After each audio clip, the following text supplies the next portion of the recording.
Good morning friends, आप सबों का हमारे चैनल एके ट्यूटोरियल्स में स्वागत है। आज जो टॉपिक हम लोग स्टडी करने जा रहे हैं वो है आपका MIL हिंदी AEC 1 के तहत एबिलिटी इन्हेंसमेंट कोर्स 1 सेमेस्टर 1 के छात्रों के लिए, बैचलर इन आर्ट्स BA के छात्रों के लिए। तो आज हम लोग लघु उत्तरीय प्रश्नोत्तर शॉर्ट आंसर क्वेश्चंस को डिस्कस करने जा रहे हैं। आइए डिस्कस करते हैं। पहला सवाल है, गेहूं और गुलाब में अधिक उपयोगी कौन है? ठीक है, तो गेहूं और गुलाब जो है ये लिखा है राम वृक्ष बेनीपुरी ने। ये याद रखना है, कभी कभी पूछ लेता है कि गेहूं और गुलाब किसने लिखा है। तो राम वृक्ष बेनीपुरी ने जो है गेहूं और गुलाब के बारे में लिखा है। बेनीपुरी जी के अनुसार गेहूं शरीर का द्योतक, बेनीपुरी जी के अनुसार गेहूं किसका द्योतक है? शरीर का। ठीक है, और गुलाब आत्मा का द्योतक। राम वृक्ष बेनीपुरी के अनुसार गेहूं जो है वह शरीर का द्योतक और गुलाब आत्मा का द्योतक है।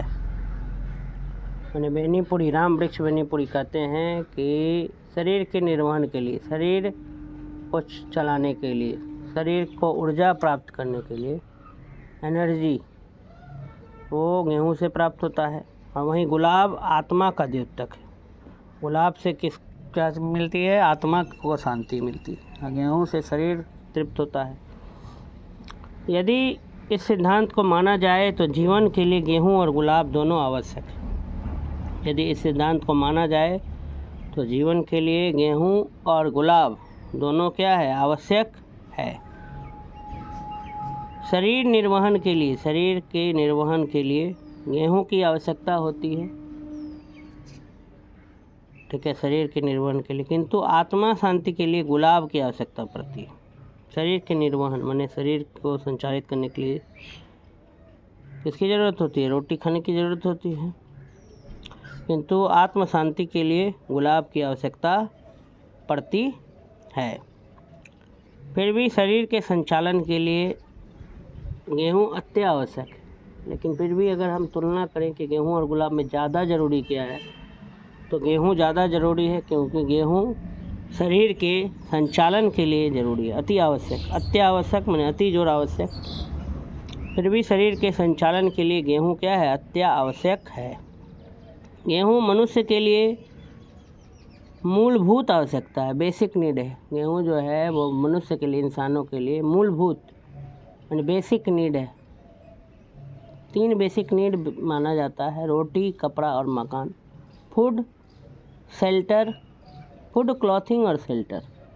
भोजन, कपड़ा और मकान, रोटी, कपड़ा, मकान। अब और 2 बेसिक नीड में शामिल कर लिया गया है: शिक्षा और स्वास्थ्य, एजुकेशन और हेल्थ। ठीक है, तो फूड, क्लॉथिंग, शेल्टर, एजुकेशन और हेल्थ। तो ये जो 5 मूलभूत जो हमारी ज़रूरत है, आवश्यकता है, उसी में से गेहूं जो है वो 1 नंबर पे आता है। रोटी सबसे ज़रूरी मूलभूत आवश्यकता है। गेहूं मनुष्य के लिए मूलभूत आवश्यकता है और गुलाब जो है वो मनुष्य की मानसिक आनंद की प्राप्ति के लिए आवश्यक। गुलाब किसके लिए ज़रूरी है? मनुष्य की मानसिक आनंद। जानवरों के लिए केवल गेहूं की आवश्यकता है। जानवरों की अगर बात करें तो केवल गेहूं की आवश्यकता है।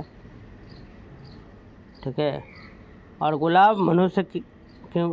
ठीक है, क्योंकि पशु विवेकशील प्राणी नहीं है, पशु के अंदर बुद्धि नहीं है, ज्ञान नहीं है, तो उन्हें सिर्फ गेहूं की ज़रूरत है। अगर उनके लिए अगर तुलना करें, गेहूं मैंने खाना से यहाँ तुलना किया गया है।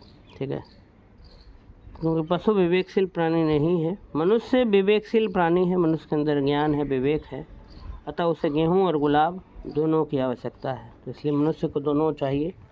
ठीक है, सिर्फ भोजन दे देने से नहीं होगा, उसको मानसिक शांति भी चाहिए, इंटरनल पीस भी चाहिए। तो गेहूं और गुलाब में अधिक उपयोगी कौन है? तो मनुष्य के लिए तो दोनों ही उपयोगी है, और पशु के लिए, जीव जंतु की बात करें तो उसके लिए गेहूं ज़्यादा उपयोगी है।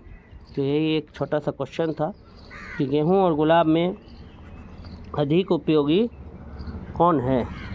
तो बेनीपुरी जी के अनुसार गेहूँ जो है वो शरीर का क्या है, द्योतक है, और गुलाब जो है वो आत्मा का द्योतक है। यदि इस सिद्धांत को माना जाए तो जीवन के लिए गेहूँ और गुलाब दोनों क्या है, आवश्यक हैं। शरीर निर्वहन के लिए गेहूँ की आवश्यकता होती है, किंतु आत्म शांति के लिए गुलाब की आवश्यकता पड़ती है। फिर भी शरीर के संचालन के लिए गेहूँ अत्यावश्यक है। गेहूँ मनुष्य की मूलभूत आवश्यकता है और गुलाब जो है मनुष्य की मानसिक आनंद की प्राप्ति के लिए आवश्यक है। गुलाब जानवरों के लिए केवल गेहूँ की आवश्यकता है, क्योंकि पशु जो है वो विवेकशील प्राणी नहीं है। पशु के अंदर विवेक नहीं है। विवेक माने ज्ञान, बुद्धि। तो मनुष्य पशु विवेकशील प्राणी नहीं है और मनुष्य विवेकशील प्राणी है, अतः उसे गेहूँ और गुलाब दोनों की क्या है, आवश्यकता है। अगला सवाल है प्रश्न नंबर 2, जायसी का संक्षिप्त परिचय प्रस्तुत करें। ठीक है, जायसी प्राचीन हिंदी साहित्य के सूफी कवि हैं। जायसी के बारे में बताया जा रहा है कि जायसी जो हैं वो प्राचीन एंशिएंट हिंदी लिटरेचर के क्या है, सूफी कवि हैं, सूफी पोएट हैं। उन्होंने अपने महाकाव्य पद्मावत में लौकिक कहानी के आधार पर ईश्वरीय प्रेम का विवेचन किया है। ठीक है, जायसी के द्वारा लिखा गया है महाकाव्य पद्मावत। तो ये भी पूछा जा सकता है कि पद्मावत के लेखक कौन है। तो पद्मावत के लेखक हैं जायसी। ठीक है, पद्मावत के लेखक कौन है। तो पद्मावत के लेखक हैं जायसी। तो वही लिखा है कि जायसी प्राचीन हिंदी साहित्य, जायसी जो है वो पुराना एंशिएंट हिंदी लिटरेचर के प्राचीन हिंदी साहित्य के सूफी कवि हैं। उन्होंने अपने महाकाव्य पद्मावत में लौकिक कहानी के आधार पर ईश्वरीय प्रेम का विवेचन किया है। जायसी जो हैं वो प्राचीन हिंदी साहित्य एंशिएंट हिंदी लिटरेचर के सूफी पोएट हैं। उन्होंने अपने महाकाव्य पद्मावत में, जायसी ने अपना एक महाकाव्य लिखा है जिसका नाम है पद्मावत। तो जायसी ने अपने महाकाव्य पद्मावत में लौकिक कहानी के आधार पर ईश्वरीय प्रेम का विवेचन किया है। जायसी ने अपनी लौकिक कहानी के आधार पर ईश्वर का प्रेम का क्या किया है, विवेचन किया है। जायसी जो हैं वो पद्मावत के महाकाव्य के लेखक हैं। तो जायसी प्राचीन हिंदी साहित्य के सूफी कवि हैं। उन्होंने अपने महाकाव्य पद्मावत में लौकिक कहानी के आधार पर ईश्वरीय प्रेम का विवेचन किया है। जायसी का पद्मावत ठेठ अवधि में लिखा गया है। जायसी ने जो पद्मावत लिखा है वो किस भाषा में लिखी गई है, ठेठ अवधि, ये भाषा का नाम है। ठीक है, ठेठ अवधि, स्क्रिप्ट बोल सकते हैं इसको, लिपि बोल सकते हैं, ठेठ अवधि। तो ये भी पूछा जाता है, ऑब्जेक्टिव में कुछ भी पूछा जा सकता है कि पद्मावत किस भाषा में लिखा गया है। तो ठेठ अवधि या किस लिपि में लिखी गई है स्क्रिप्ट, तो ठेठ अवधि बोलना पड़ेगा। इस महाकाव्य में, किस महाकाव्य में, पद्मावत, जायसी के द्वारा जो लिखा गया है महाकाव्य, जिसको इंग्लिश में एपिक कहते हैं, EPIC, पद्मावत, ये महाकाव्य में जन जन की भाषा है।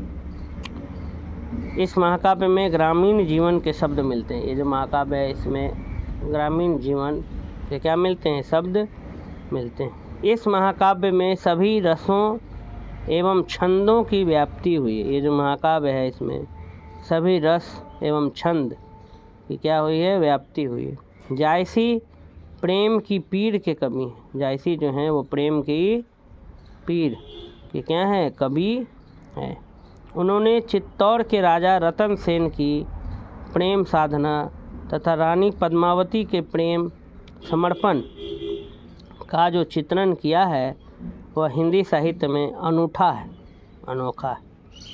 अपने रचना के माध्यम से कवि ने अपने को आने वाली पीढ़ी द्वारा याद किए जाने की इच्छा रखी।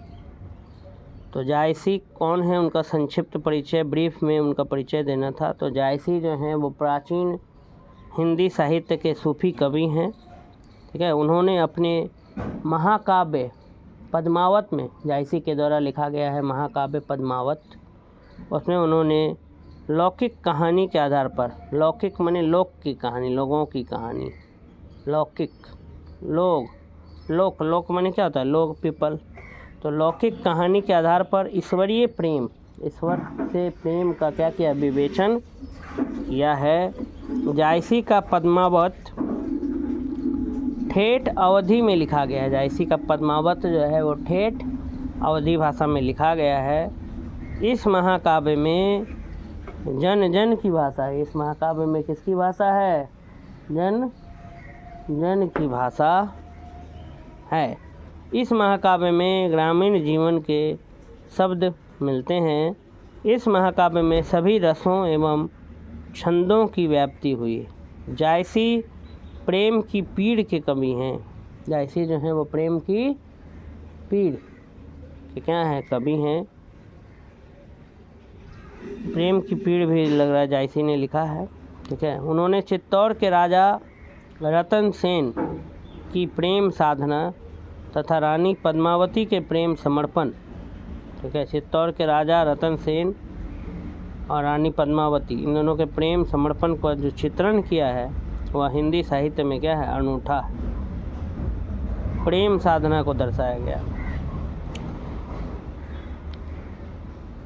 अपनी रचना के माध्यम से उन्होंने जो भी अपना किताबें जो लिखी हैं उसके माध्यम से कवि ने अपने को आने वाली पीढ़ी द्वारा, कवि की ये इच्छा है कि आने वाली जो पीढ़ी है, जो जनरेशन है, वो उनको क्या करे, याद रखे। अपने रचना के माध्यम से कवि ने अपने को आने वाली पीढ़ी द्वारा याद किए जाने की क्या रखी, इच्छा रखी, क्योंकि प्रेम से रिलेटेड टॉपिक है, लव से, इसलिए वो जान रहे हैं कि आने वाली पीढ़ी जो है इसमें ज़रूर क्या लेगी, रुचि लेगी। तो उनकी ये इच्छा भी है। अपने रचना के माध्यम से कवि ने अपने को आने वाली पीढ़ी, आने वाला जो जनरेशन है, उनके द्वारा याद किए जाने की क्या रखी है, इच्छा रखी। ये था क्वेश्चन नंबर 2। आइए अगला क्वेश्चन पढ़ते हैं। क्वेश्चन नंबर 3 है, कबीर की साखी का परिचय दें। कबीर की साखी का परिचय दें या कबीर के कवि रूप को उद्घाटित कीजिए।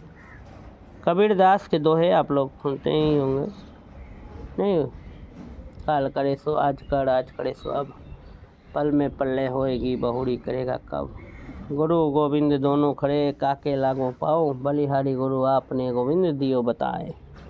तो इस टाइप के बहुत सारे दोहे हैं, कबीर के दोहे, गाना में भी आप लोग सुनते होंगे, ठीक है। कबीरदास के दोहे, नहीं, पढ़त पढ़त पंडित हो, जान वो चार पढ़े जब पंडित होए, 4 अक्षर प्रेम का पढ़े जो पंडित होए, ये सब, फिर और वाला खजूर वाला, नहीं, तो बहुत सारा दोहा आप लोगों ने कभी पढ़ा होगा। अब तक आप छोटे क्लास में भी रहता है, 1 से लेकर 10 क्लास की किताबों में भी कबीरदास के दोहे खास करके आपने पढ़ा होगा। अगर हिंदी पढ़ा है आपने कभी, या कबीरदास को तो ज़रूर जानते होंगे। अब तक बॉलीवुड में भी बहुत सारे सिंगर्स ने कबीरदास के जो दोहे हैं उस पर गाना बनाया, या यूट्यूब पर भी आप कबीरदास के दोहे बस सर्च करिएगा, बहुत सारे दोहे आ जाएंगे। तो वही कबीरदास की बात हो रही है। कबीरदास के बारे में बताना है कि कबीरदास कौन थे या क्या थे, उनका परिचय पूरा देना है। कबीरदास हिंदी साहित्य के अन्यतम कवि। कबीरदास अगर बात करें तो हिंदी साहित्य के क्या हैं, कवि हैं। उन्होंने अपने ज्ञान एवं अनुभव के आधार पर हजारों साखियों का निर्माण किया। उन साखियों के माध्यम से उन्होंने गुरु महिमा, ईश्वर महिमा तथा मानव प्रेम का परिमार्जन किया। कह रहा है कि कबीरदास हिंदी साहित्य के क्या हैं, अन्यतम कवि हैं। उन्होंने अपने ज्ञान एवं अनुभव के आधार पर हजारों साखियों का निर्माण किया। उन साखियों के माध्यम से उन्होंने गुरु महिमा, ईश्वर महिमा तथा मानव प्रेम का परिमार्जन किया। उनकी साखियाँ सत्य की अभिव्यक्ति। तेरा कबीरदास हिंदी साहित्य के क्या हैं, अन्यतम कवि हैं। उन्होंने अपने ज्ञान एवं अनुभव के आधार पर हजारों साखियों का निर्माण किया। उन साखियों के माध्यम से उन्होंने गुरु महिमा, ईश्वर महिमा तथा मानव प्रेम का क्या क्या परिमार्जन किया, अपने मानव प्रेम को दर्शाया। उनकी साखियाँ सत्य की अभिव्यक्ति है। उनके द्वारा जो भी लिखा गया है उसको यहाँ साखियाँ कहा जा रहा है, मतलब उनकी रचनाएं सत्य की क्या है, अभिव्यक्ति हैं, जिसमें कबीर का प्रत्यक्ष ज्ञान ही बोलता है। कबीर की साखियाँ सहज हैं, एकदम आसान हैं। उनकी साखियों में कबीर का विद्रोही तथा समाज सुधारक एवं प्रगतिशील कवि का रूप उद्घाटित हुआ। वो जो भी दोहे या जो भी चीज़ उन्होंने लिखा है उससे समाज को सुधारने की बात हो रही है, समाज की प्रगति की बात की गई है, और विद्रोही समाज में जो कुरीतियाँ हैं उसको समाप्त करने की बात हुई है। विद्रोह भी दर्शाया गया है। कबीर की साखियों की अभिव्यंजना शैली जन जीवन को प्रेरित करने वाली है। उनकी साखियों में ज्ञान, बुद्धि तथा काव्य शक्ति के गुणों का क्या है, समन्वय। उनकी साखियों में ज्ञान, बुद्धि तथा काव्य, इन तीनों ही शक्ति के गुणों का क्या है, समन्वय है। ठीक है, तो ये कबीरदास के बारे में बताया गया कि कबीर की साखी का परिचय दें या कबीर के कवि रूप को उद्घाटित कीजिए। तो कबीरदास हिंदी साहित्य के अन्यतम कवि हैं। उन्होंने अपने ज्ञान एवं अनुभव के आधार पर हजारों साखियों का निर्माण किया। उन साखियों के माध्यम से उन्होंने गुरु महिमा, ईश्वर महिमा तथा मानव प्रेम का परिमार्जन किया। उनकी साखियाँ सत्य की अभिव्यक्ति हैं, जिसमें कबीर का प्रत्यक्ष ज्ञान ही बोलता है। कबीर की साखियाँ सहज हैं, आसान हैं। उनकी साखियों में कबीर का विद्रोही तथा समाज सुधारक एवं प्रगतिशील कवि का रूप उद्घाटित हुआ है। कबीर की साखियों की अभिव्यंजना शैली जन जीवन को प्रेरित करने वाली है। उनकी साखियों में ज्ञान, बुद्धि तथा काव्य शक्ति के गुणों का समन्वय है। ये कबीरदास के बारे में था। ये नेक्स्ट तुलसीदास। तुलसीदास की भक्ति भावना बोला, इसके बारे में लिखना है, लघु शॉर्ट आंसर है। ये टॉपिक है हमारा तुलसीदास की भक्ति भावना। तो तुलसीदास पुष्टि मार्ग के अद्वितीय कवि हैं।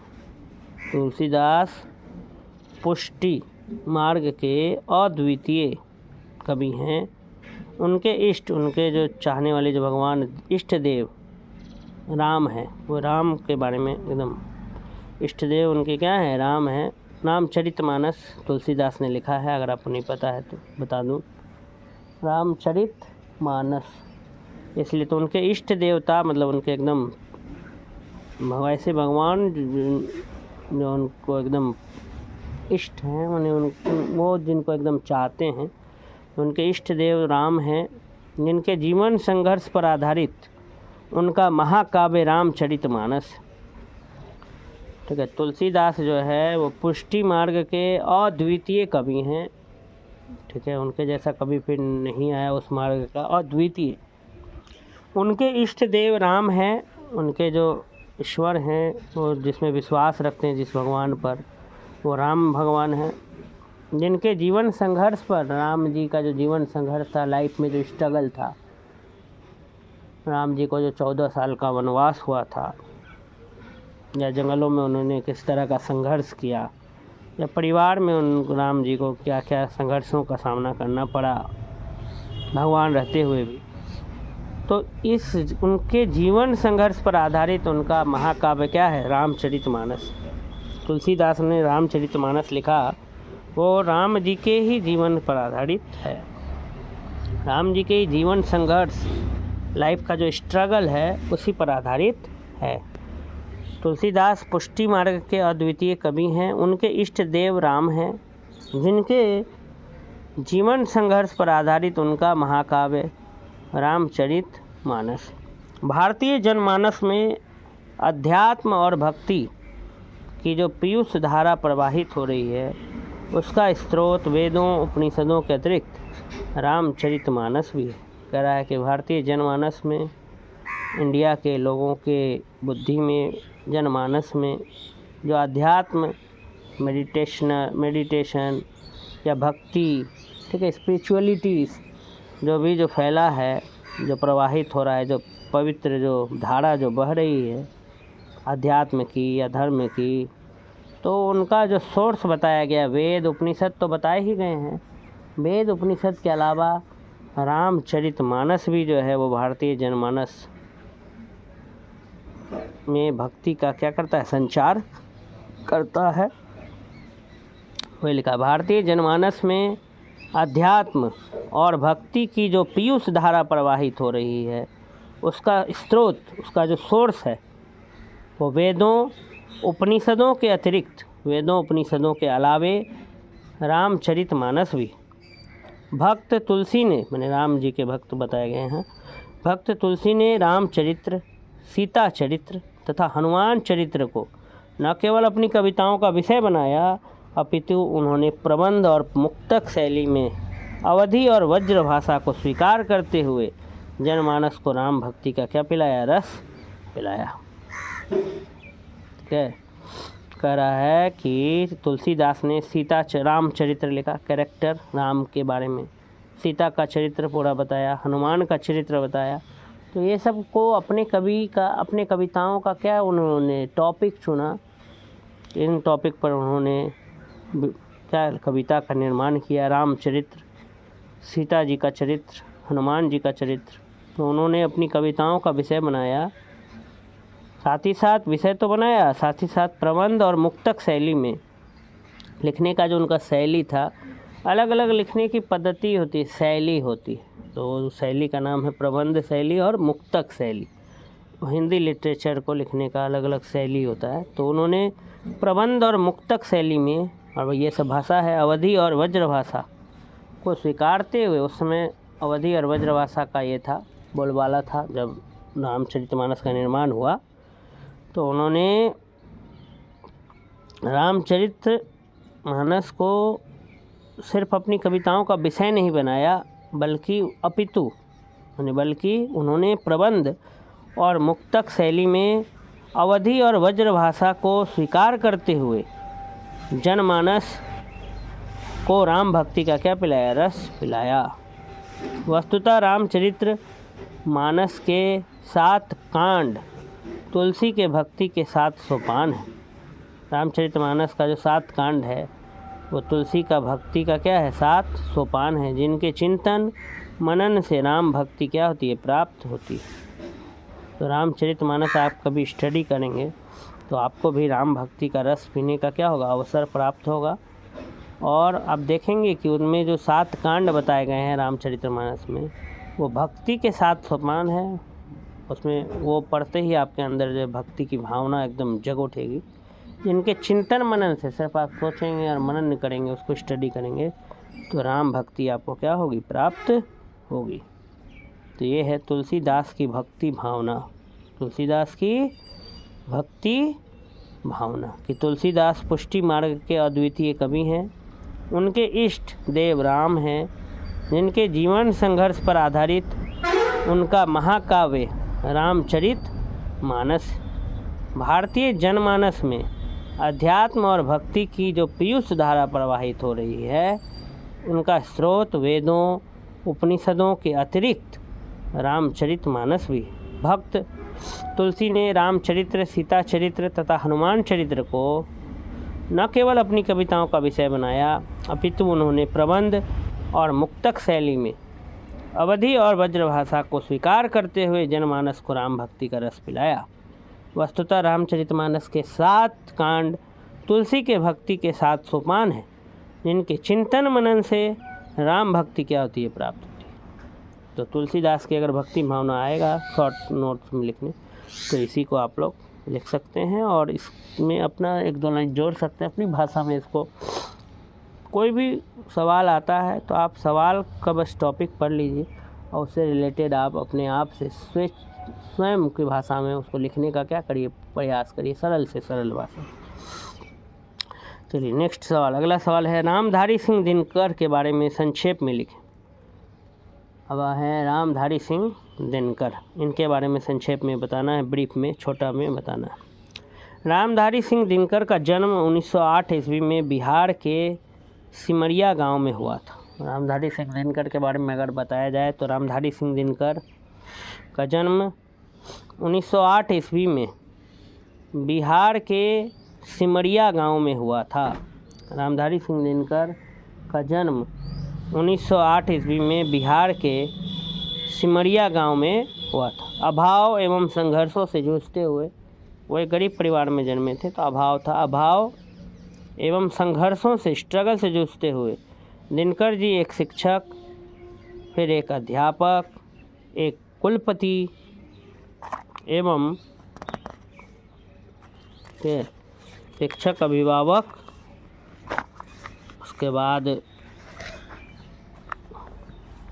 कुलपति और एक राज्यसभा सदस्य के रूप में समलंकृत हुए।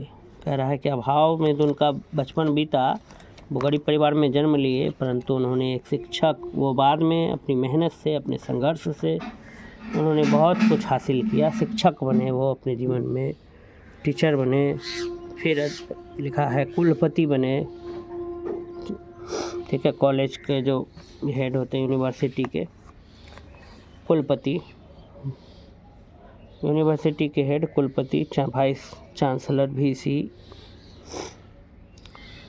एक राज्यसभा सदस्य के रूप में, उसके बाद राज्यसभा के सदस्य भी बने थे रामधारी सिंह दिनकर,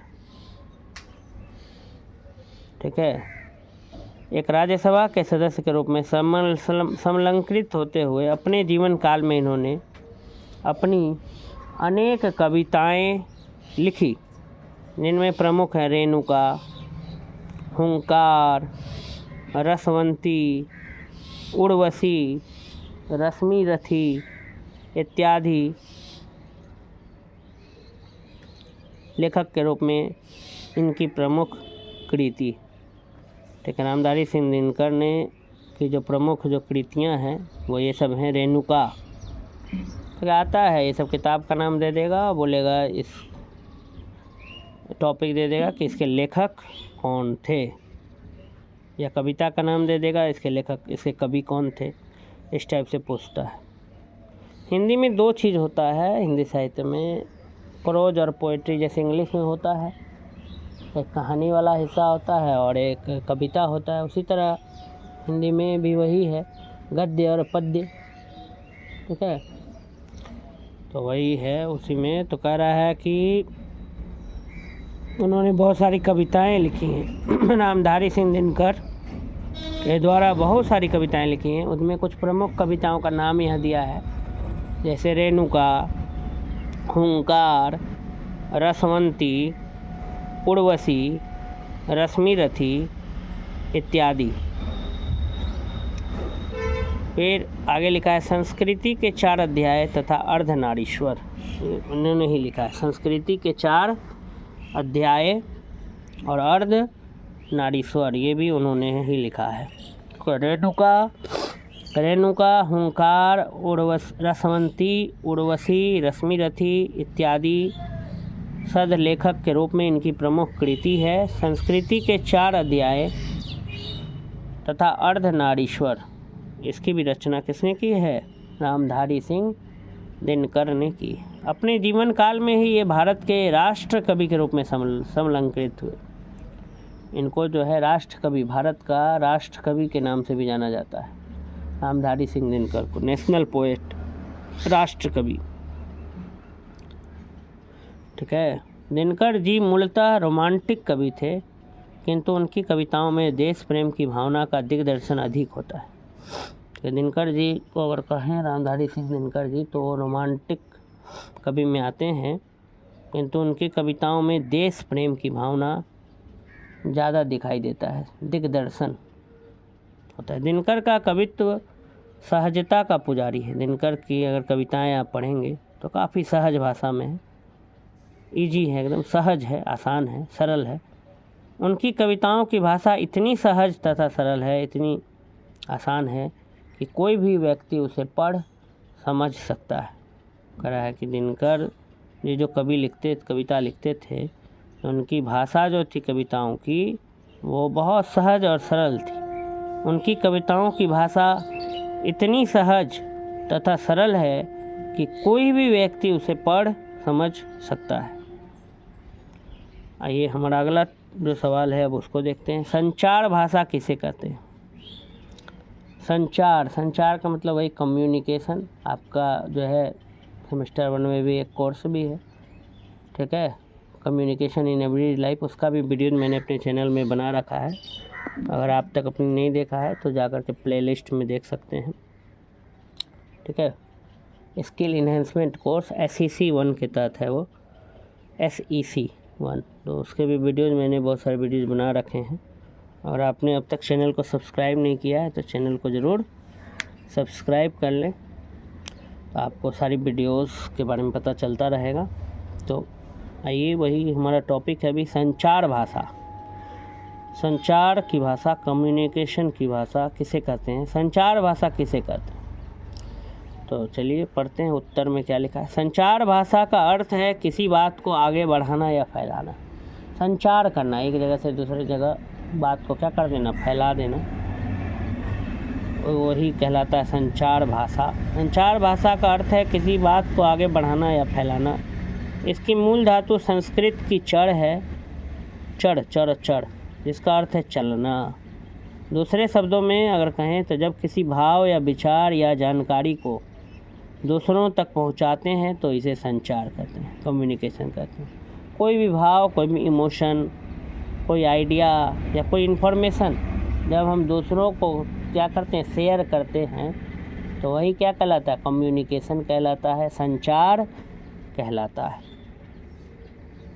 दूसरे शब्दों में जब किसी भाव या विचार या जानकारी को दूसरों तक पहुंचाते हैं तो इसे क्या कहते हैं, संचार कहते हैं। संचार का उद्देश्य जानकारी या विचारों को समाज के तमाम लोगों के साथ साझा करना है, शेयर करना है। शेयर का ही हिंदी है साझा, आकार झ आकार, इंग्लिश में जिसको शेयर हम लोग कहते हैं। तो संचार का उद्देश्य जानकारी या विचारों को समाज के तमाम लोगों के साथ साझा करना है जो इनसे संबद्ध है, जो इनसे जुड़े हुए, रिलेटेड हैं, या जिन्हें यह जानकारी पहुंचाना अपेक्षित है, ताकि लोग इससे अवगत होकर लाभ क्या कर सके, उठा सके।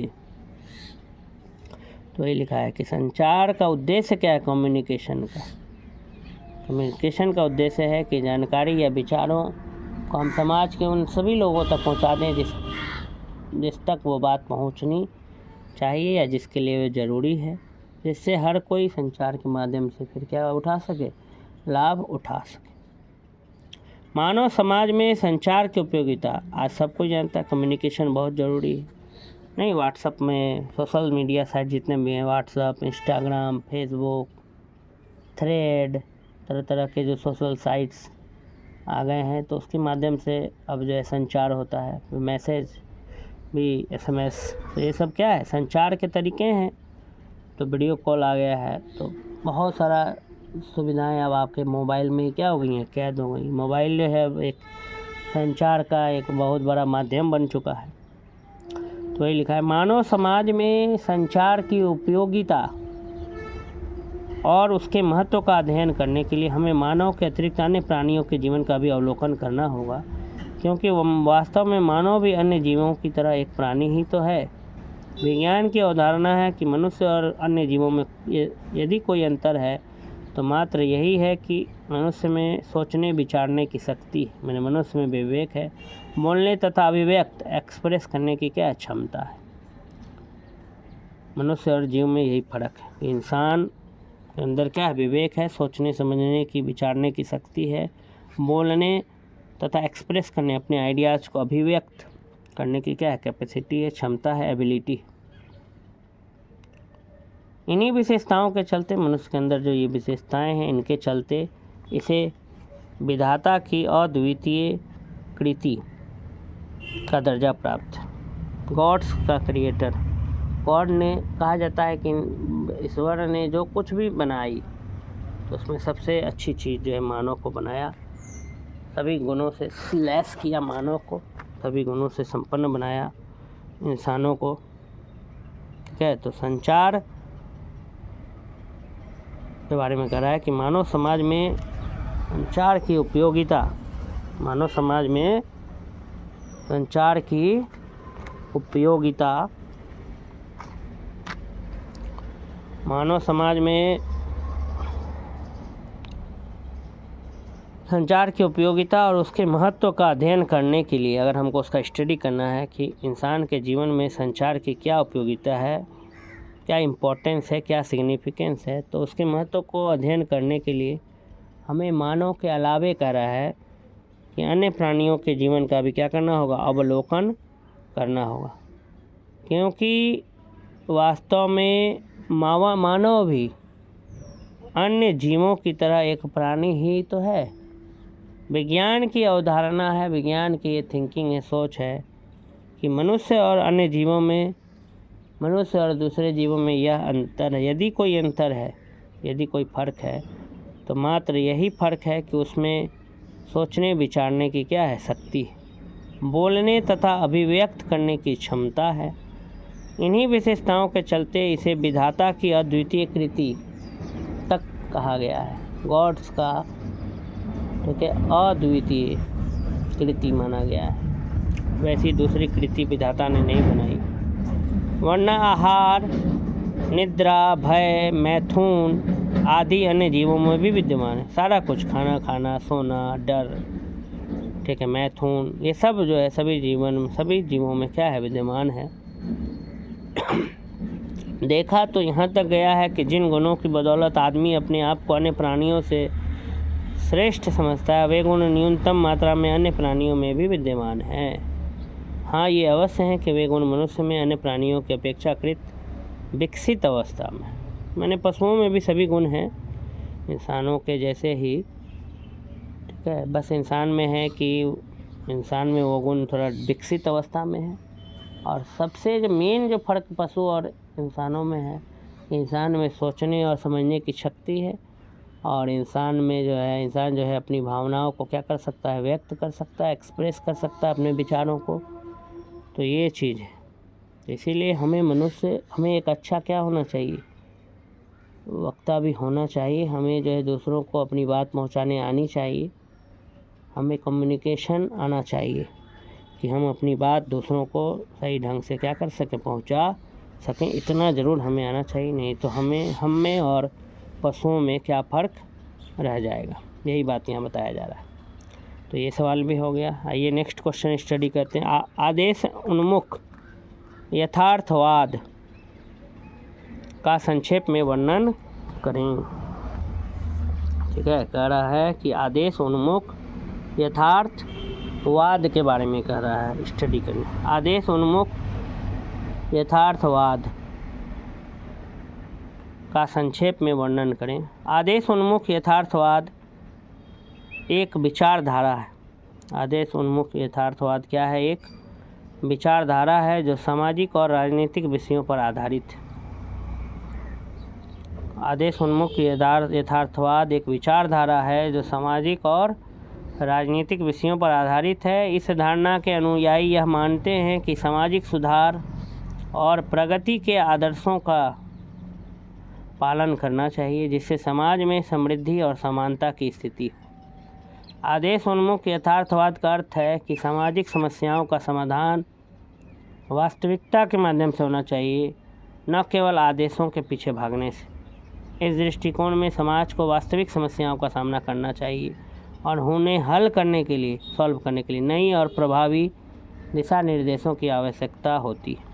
आदेशों का मानना जरूरी होता है क्योंकि यह समाज के मूलभूत मूल्यों और नीतियों को दर्शाता है, जिनका पालन समृद्धि और समानता की स्थिति को साधने में मदद कर सकता है। लेकिन वास्तविकता के साथ साथ सामाजिक अवस्था के निर्माण के लिए समय समय पर आदर्शों की क्या करनी चाहिए, समीक्षा करनी चाहिए और उनमें संशोधन, बदलाव लाने की भी आवश्यकता होती है। इस प्रकार आदेश उन्मुख यथार्थवाद समाज में सामाजिक परिवर्तन की प्रक्रिया में आदर्शों के साथ साथ, आइडियल्स के साथ साथ वास्तविकता के मूल्यों को भी, रियलिटी पे भी क्या करता है, ध्यान देने की ज़रूरत होती है। तो आदेश उन्मुख यथार्थवाद का मतलब यही है यह एक विचारधारा, एक सोच है जो सामाजिक और राजनीतिक विषय पर आधारित है। इस धारणा के जो मानने वाले अनुयायी हैं, जो फॉलोअर्स, वो ये कहते हैं कि समाज में सुधार लाना है और अगर प्रोग्रेस करना है, प्रगति करना है, तो उसके लिए ठीक है, हमें आइडियल्स, आदर्श जो हैं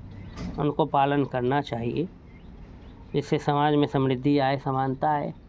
लेकिन सिर्फ आदेशों का पालन करके ही, आदर्शों, आइडियल्स का पालन करके ही हम जो है नहीं ये कर पाएंगे, जो है एकदम सुधार ला पाएंगे। हमको अगर सुधार लाना है तो आदर्शों के साथ साथ हमें वास्तविकता पर भी ध्यान देनी होगी, रियलिटी पर भी ध्यान देना हो सकता है वो आदर्श पहले के ज़माने में फिट बैठते हैं, अभी के जनरेशन के लिए वो आदर्श, वो आइडियल्स फिट नहीं बैठते। जैसे पहले नारियों को शिक्षा नहीं दिया जाता था, लेकिन अभी अगर ये बात हम कहें तो बिल्कुल भी गलत है। अभी लड़कियों को शिक्षा भी दिया जा रहा है, वो पढ़ भी नहीं है, हर क्षेत्र में आगे बढ़ रही है, नारी सशक्तिकरण हो रहा है, विमेन एम्पावरमेंट, सभी जगह जॉब भी कर रही हैं।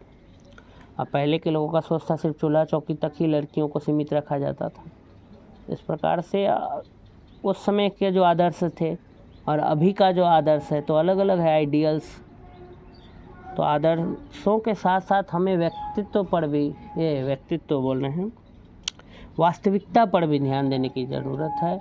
और बीच बीच में, समय समय पर हमें आदर्शों में संशोधन, आदर्शों में बदलाव भी लाने की ज़रूरत है। बहुत सारी समाज में ऐसी सोच है जिसको हम लोग अब बदल रहे हैं। पुराने ज़माने की जो सोच थी उससे अलग हट करके सोच रहे हैं, अलग तरीके अपना रहे हैं। वास्तविकता में हमें देखना चाहिए, वही बता रहा है कि आदर्श का तो पालन करना ही करना है, लेकिन उसके साथ साथ हमें वास्तविकता में भी देखना पड़ेगा कि हम क्या कर सकते हैं। जैसे पुराने ज़माने में लोग पत्र लिख के भेजते थे और ये वो, अब व्हाट्सएप में किए क्लिक हो गया। जैसे पहले के लोग ज़्यादातर किताबों का इस्तेमाल करते थे, पढ़ाई लिखाई या गुरुकुल शिक्षा ये सब थी। अभी पढ़ाई का तरीका बिल्कुल बदल चुका है, या पहले मतलब बहुत चीज़ बदलाव आया। अभी जैसे एआई का ज़माना आ गया, आर्टिफिशियल इंटेलिजेंस, हर कुछ आपको करके मिल जा रहा है, सब कुछ रेडी है, सिर्फ आपको लिखना है, टाइप करना है कि आपको क्या चाहिए, तो एआई के द्वारा तुरंत वो तैयार होकर आपके समक्ष आ जाता है। तो अभी का जो जनरेशन है वो धीरे धीरे अब एआई की तरफ रुख कर रहा है। तो वास्तविक समस्या का समाधान यही है कि अब एआई का डिमांड है अभी के जनरेशन के हिसाब से। तो वही आदेश उन्मुख यथार्थवाद का मतलब यही कि आदर्शों का मानना महत्वपूर्ण है, क्योंकि एक समाज के मूलभूत मूल्यों और नीतियों को दर्शाता है, जिनका पालन समृद्धि और समानता की स्थिति को साधने में मदद करता है, लेकिन वास्तविकता के साथ साथ सामाजिक अवस्था के निर्माण के लिए, ठीक है, समय समय पर आदर्शों की समीक्षा और संशोधन की आवश्यकता भी होती है। इस प्रकार से ये टॉपिक जो हमने पढ़ा, आदेश उन्मुख यथार्थवाद, यहीं पे समाप्त होता है।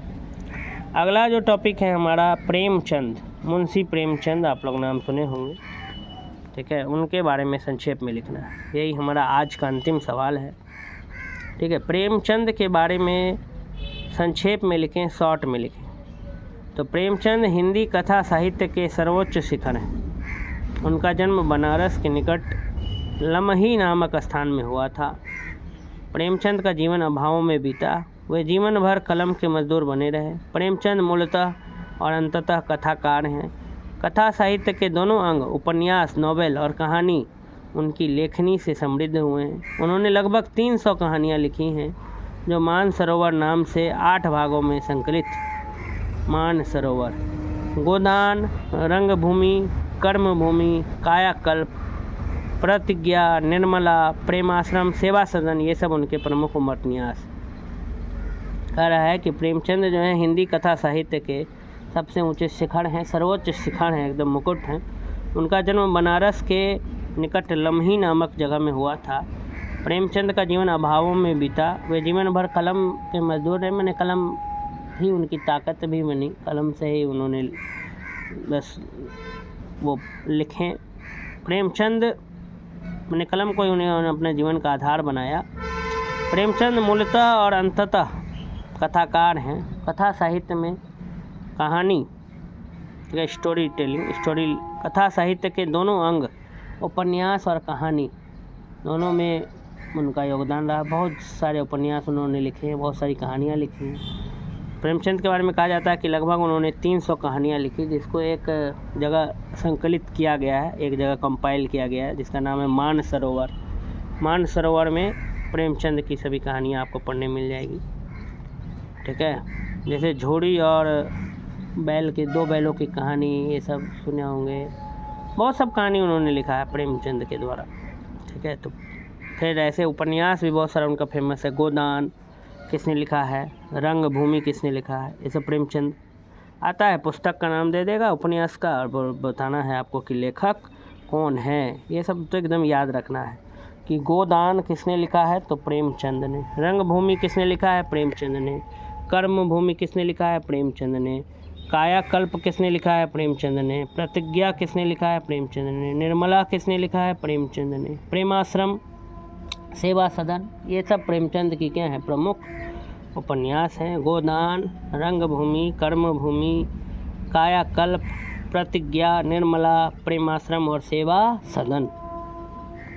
प्रेमचंद के उपन्यासों और कहानियाँ की ज़मीन यथार्थ की हैं। प्रेमचंद के जो उपन्यास हैं और जो कहानियाँ हैं, वो उनकी ज़मीन जो है यथार्थ की है। जो यूँ कुछ कहानियाँ ऐतिहासिक भी हैं, उनके वर्णन का केंद्र मध्यम वर्ग है। मिडिल क्लास के बारे में उन्होंने ज़्यादा लिखा। मधुर वर्ग बहुत कम चित्रित हुआ है। इसी तरह उच्च वर्ग में मुख्यतः जमींदार या सामंत या छोटे राजाओं का चित्रण उनकी रचनाओं में प्रधानता से हुआ है। तरह मिडिल क्लास और जो है ज़मींदार के बारे में, छोटे राजाओं के बारे में उन्होंने उनकी रचनाओं में ज़्यादा देखने को मिलता है।